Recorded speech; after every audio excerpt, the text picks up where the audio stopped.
My dear students and parents, this is Daniel and welcome back to our channel.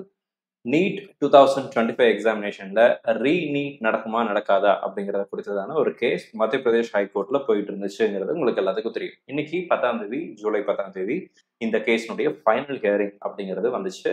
இந்த ஹியரிங்ல என்ன நடந்துச்சு, case update என்ன அப்படிங்கிறத பத்தியும், ஜட்மெண்ட் என்ன மாதிரி இருந்துச்சு அண்ட் எப்போ ஜட்மெண்ட் வரப்போகுது அப்படிங்கிறது எல்லாத்தையும் பத்தியும் இந்த வீடியோல பார்க்கலாம். ஸோ தட் நமக்கு அடுத்த கட்டமா என்ன மாதிரியான முடிவுகளை நம்ம எடுக்கலாம் அப்படிங்கிறத தெரிஞ்சுக்கிறதுக்கு ஒரு சின்ன ஹெல்ப்ஃபுல்லான வீடியோவை இந்த வீடியோவை உங்களுடைய ஃப்ரெண்ட்ஸுக்கும் ஷேர் பண்ணிடுங்க. அண்ட் இது வரைக்கும் நீங்க நம்ம சேனலை சப்ஸ்கிரைப் பண்ணாம இருக்கீங்க அப்படின்னா மறக்காம சேனலையும் சப்ஸ்கிரைப் பண்ணி வச்சுக்கோங்க. மிஸ்பா அகாடமியில் 2026ஆம் ஆண்டுக்குரிய நீட் 2026 ரிப்பீட்டர்ஸ் பேட்ச்னுடைய அட்மிஷன்ஸ் போயிட்டு இருக்கு.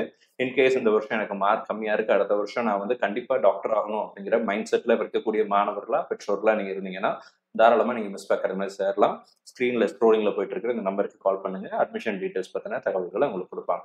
இன்னைக்கு கோர்ட்ல மத்திய பிரதேஷ் ஹைகோர்ட்ல ஹியரிங் அப்படிங்கிறது வந்துச்சு.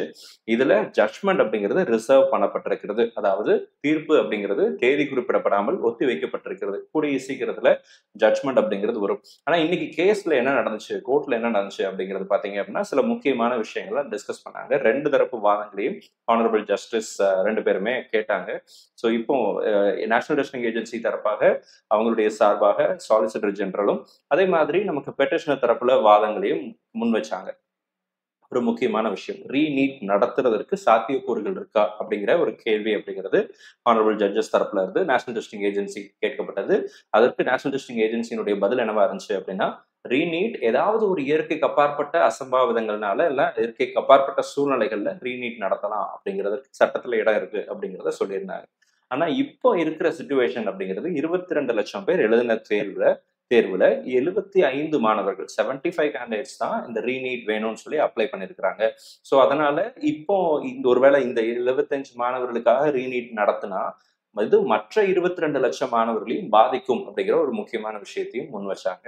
ஸோ இதை வந்து ஹானரபிள் ஜஸ்டிஸ் தரப்புல அவங்களும் வந்து இதை ஏற்றுக்கொள்ளக்கூடிய ஒரு காரியமா தான் இருக்கு அப்படிங்கிறத சொல்றாங்க. ஒருவேளை ரீநீட் நடத்த முடியாது அப்படின்னா அப்போ இந்த மாணவர்களுக்கு இழைக்கப்பட்ட அநீதி அப்படிங்கிறது வந்து உண்மையாகவே அது வந்து அதை நம்ம கவனத்துல தான் வச்சாகணும், அதுக்கு நம்ம கன்சிடர் பண்ணி ஆகணும். அட் த சேம் டைம் அவங்களுக்கு ஏதாவது கிரேஸ் மார்க் கொடுக்க முடியுமா அப்படிங்கிற கேள்வியும் வைக்கப்பட்டது.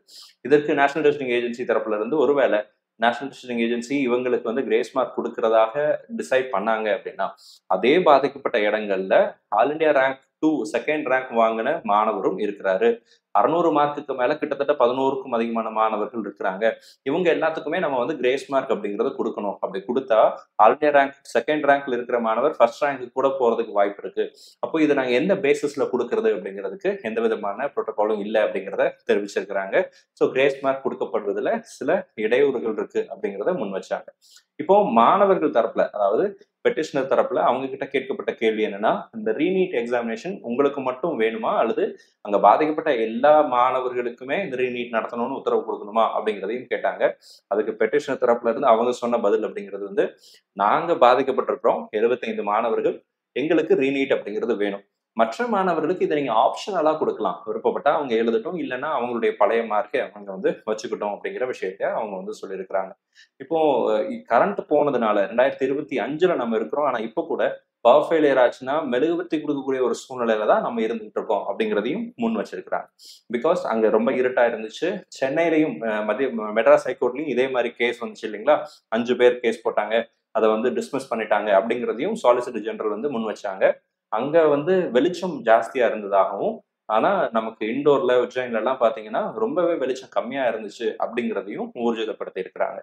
இதுக்கு முன்னாடி சிங்கிள் பேனல் ஜட்ஜ் இருந்தாங்க இல்லையா, அதுலயே வந்து லைட் எல்லாம் ஆஃப் பண்ணிட்டு லைவ் கோர்ட்ல வந்து லைட் எல்லாம் ஆஃப் பண்ணிட்டு இவ்வளவு பெரிய விண்டோ இருக்கக்கூடிய இந்த கோர்ட்லயே இன்கேஸ் பவர் ஃபெயிலியர் போச்சு அப்படின்னா நேச்சுரல் லைட்டினுடைய அவைலபிலிட்டிங்கிறது கம்மியா இருக்கும்போது எந்த கிளாஸ் ரூம்ல, எல்லா கிளாஸ் ரூம்லயும் நேச்சுரல் லைட் வந்து இருக்குமா அப்படிங்கிறதையும் கேட்டாங்க. இதை கேட்டதுக்கு அப்புறம் தான் நமக்கு இதுக்கு முன்னாடி வந்து ரீநீட் நடத்தலாம் அப்படிங்கிற உத்தரவு அப்படிங்கிறது பிறப்பிக்கப்பட்டது. ஆனா இன்னைக்கு எந்த விதமான மாற்றங்களும் இல்லை, எதையும் சொல்லல, ஜட்மெண்ட் அப்படிங்கிறது எதுவும் கொடுக்கல. நமக்கு ஹானரபிள் ஜஸ்டிஸ் 2 பேர் கொண்ட அந்த குழு அப்படிங்கிறது வந்து 2 தரப்பு வாதங்களையும் கேட்டிருக்கிறாங்க. அண்ட் இதை வந்து அடுத்த கட்டமா அவங்க வந்து அவங்களுடைய சேம்பர்ல ஜட்மெண்ட் அப்படிங்கிறத எழுதுவாங்க. ஒன்ஸ் அவங்க ஜட்மெண்ட்டை ப்ரிப்பேர் பண்ணதுக்கு அப்புறம் அந்த ஜட்மெண்ட் அப்படிங்கிறது இஷ்யூ பண்ணப்படும். ஸோ கூடிய சீக்கிரத்தில் அது நாளைக்கா இருக்கலாம் அல்லது ஒரு வாரம் கூட ஆகலாம். எவ்வளோ நாள் ஆகும் அப்படிங்கிறதுக்கு தேதி அப்படிங்கிறது குறிப்பிடப்படவில்லை. கூடிய சீக்கிரத்தில் ஜட்மெண்ட் வந்துடும் அப்படிங்கிற ஒரு நம்பிக்கை அப்படிங்கிறது இருக்கு. இப்போ ஆனரபிள் ஜஸ்டிஸ் சொன்னது மிக முக்கியமான ஒரு விஷயம் என்னன்னா, 75 மாணவர்களுக்காக 22 லட்சம் மாணவர்கள் பாதிக்கப்படுவாங்கங்கிறத எங்களால ஏத்துக்க முடியுது அப்படிங்கிறதையும் சொல்லியிருக்கிறாங்க. ஒருவேளை ரீநீட் நடத்த முடியாதுன்னா, இவங்களுக்கு ஏதாவது ஏன்னா இவங்களும் பாதிக்கப்பட்டிருக்காங்க இல்லையா? 75 பேரும் பாதிக்கப்பட்டிருக்காங்கல்ல. அவங்களுக்கு ஏதாவது ஒரு காம்பன்சேஷன் அப்படிங்கிறது குடுக்கப்பட வேண்டும் அப்படிங்கிறதையும் சொல்லியிருக்கிறாங்க. ஸோ இந்த விஷயத்த வச்சு பார்க்கும்போது ஃபைனல் ஜட்மெண்ட் எப்படி வரும் அப்படிங்கிறத நம்ம வெயிட் பண்ணி தான் பார்க்கணும். ஏன்னா அது ஹானரபிள் ஜஸ்டிஸ் எடுக்கக்கூடிய முடிவு. ஸோ அவங்க என்ன மாதிரியான அப்டேட் கொடுக்குறாங்க அப்படிங்கிறத ஜட்மெண்ட் வரும்போது நான் உங்களுக்கு டீட்டெயிலாக எனக்கு எக்ஸ்பிளைன் பண்ணுறேன். இதுதான் இன்னைக்கு கேஸில் கோர்ட்டில் நடந்த கேஸ் அப்டேட்டாக இருக்கு. இதில் அடுத்த கட்டமாக ஜட்மெண்ட் வரும்போது என்ன மாதிரியான தீர்ப்பு வருது அப்படிங்கிறத பொறுத்து கவுன்சிலிங் கூடிய சீக்கிரத்தில் ஆரம்பிக்கும் சொல்லி நம்ம நம்புகிறோம். இதுக்கு முன்னாடி வரைக்கும் கவுன்சிலிங் எந்த விதமான தடையும் விதிக்கப்படவில்லை. கவுன்சிலிங் நடத்துவதனால் ஒருவேளை கவுன்சிலிங் நடந்துச்சுன்னா கவுன்சிலிங்குடைய அவுட்கம் வந்து it will be subject to the scenario, அந்த கேஸ் பொறுத்து அது கேஸுக்கு உட்பட்டது அப்படிங்கிறத சொல்லியிருக்கிறாங்க. ஸோ அதனால கேஸ் அடிப்படையில் நமக்கு ஆல்ரெடி நமக்கு வந்து ஆல் இண்டியா கோட்டா தரப்புல இருந்து எம்சிசி தரப்புல இருந்து சீட் கான்ட்ரிபியூஷன் அப்படிங்கிறத கலெக்ட் பண்ண ஆரம்பிச்சிட்டாங்க. கூடிய சீக்கிரத்தில் கவுன்சிலிங் ஆரம்பிக்கும் அப்படிங்கிறது தான் நம்ம வந்து எதிர்பார்க்கிறோம். அண்ட் இதுல வேற ஏதாவது மாற்றங்கள் வந்துச்சு அப்படின்னா ஜட்மெண்ட்டை பொறுத்து அது மாறுதல்களுக்கு உட்படலாம். வெயிட் பண்ணி பார்க்கலாம். இதை பத்தி நீங்க என்ன நினைக்கிறீங்க அப்படிங்கிறதே கமெண்ட் செக்ஷன் டைப் பண்ணுங்க.